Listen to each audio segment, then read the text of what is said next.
সূরা আনামের অধ্যায় নং 6 আয়াত নং 108।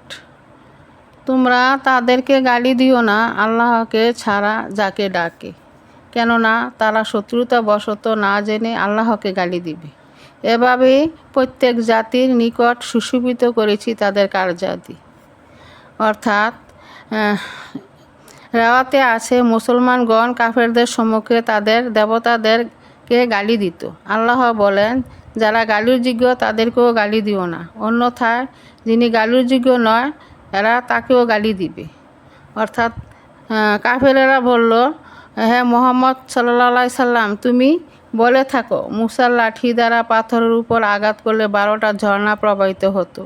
ঈসা আলাইহিস সালাম ফুঁক দিয়ে মুর্দাকে জিন্দা করতেন। তুমিও অনুরূপ কোনো মুজেজা দেখালে আমরা ঈমান আনব। রাসূল সাল্লাল্লাহু আলাইহি সাল্লাম বললেন, কি মুজেজা চাও? তারা বলল, সাফা পাহাড়কে স্বর্ণে পরিণত করো। হুজুর সাল্লাল্লাহু আলাইহি সাল্লাম বললেন, তাহলে ঈমান আনবে তো? তারা কসম করে প্রতিশ্রুতি দিল। রাসূল সাল্লাল্লাহু আলাইহি সাল্লাম দোয়া করতে উদ্যত হলে জিবরাইল আলাইহিস সালাম বললেন, এই মুজেজা না মানলে তারা সমূলে ধ্বংস হবে।